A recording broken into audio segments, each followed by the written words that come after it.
We are joined by Chris Bedford, author of The Beltway Brief, and Batya Ungar-Sargon, journalist and author. Thank you both for being here. Chris, I want to start with you. This National Guard presence, it's obviously needed in the district.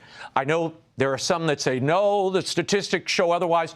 What are locals here telling you? You were a resident here up until recently. Yeah, I lived here for 21. I've been in D.C. for 21 years. I lived in the district for 18 of those. I owned a house on Capitol Hill. I intended to build my family there. It was a nice neighborhood that was safe. There was young families there.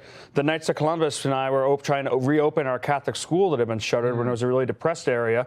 And then just fast forward a few short years where the city council committed suicide for the city, and every officer in that chapter, except for one, moved out of D.C. and brought their families, and they had to leave our parish because of the violence, because of women walking there with their strollers getting caught up in drive-bys or an open-armed gun market on Independence Avenue.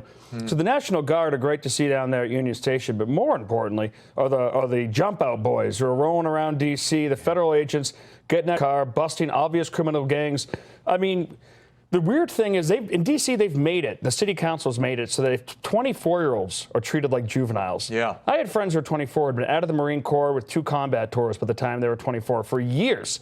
Were back in school wherever they were going. Those aren't juveniles. Those are hardened criminals. Batya, Hakeem Jeffries wants everyone to know how dangerous this national federal presence in the district is. Watch this. I stand with the people of Washington, D.C.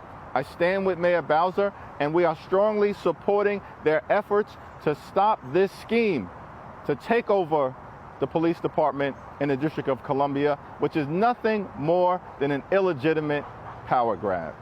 Batya, they have to know they're on the losing side of this issue. The mayor and the chief of police seem warmer to this than they were a few days ago. Could this hurt the Democrats nationally? Thank you so much for having me. I got to tell you, I cannot stop laughing about this.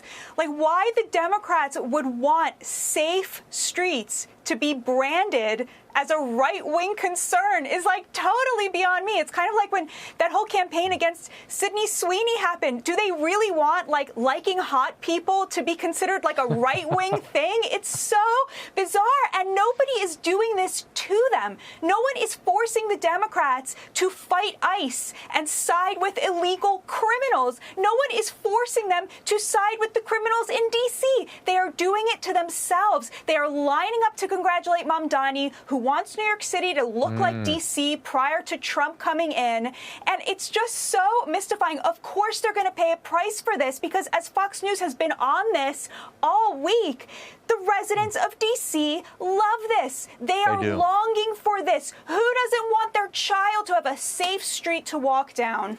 You know the reality, Batya, they rarely talk to the people in these urban centers, you know, and the people who've lost loved ones and family members. So I love that we're at least giving them a platform so they can be heard. And the truth is, this is not an ideological issue. Public safety is a right of every American, and it shouldn't be an ideological issue. Chris, I want you to respond to Philip Bump, who's, to my ear, is making very little sense these days. Watch.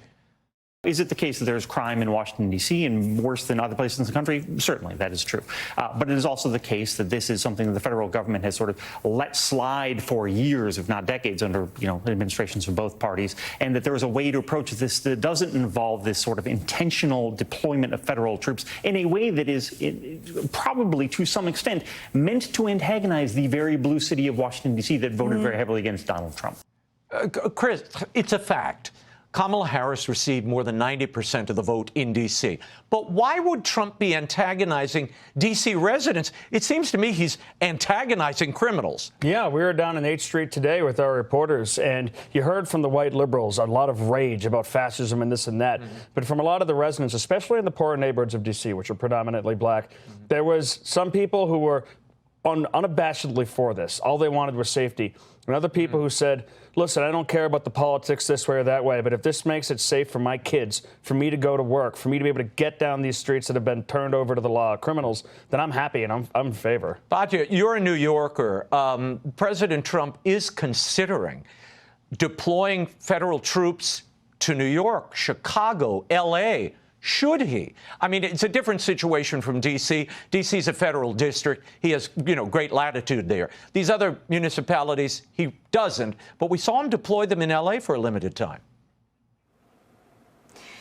Thank God and thank the NYPD. New York City is actually quite safe. I ride the subway all the time. Eric Adams actually put in a big effort to make the subway safer again, and it really worked. You really experienced the difference.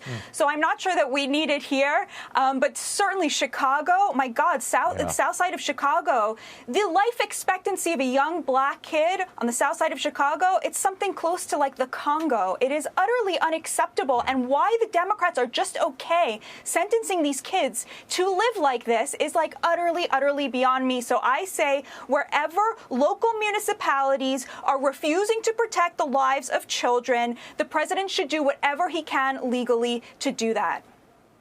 10 seconds. I think it's absolutely right. People need it. The city council wouldn't do it. The mayor was actually trying to do it. City council wouldn't let her do it. And now the president's going to do it. Well, and Kathy Hochul even talked about doing it in the subway. So, and I think she wanted to, or did it. She did it for a time. So there is precedent there. Chris, Batya, thank you both. Hey, Sean Hannity here. Hey, click here to subscribe to Fox News YouTube page and catch our hottest interviews and most compelling analysis. You will not get it anywhere else.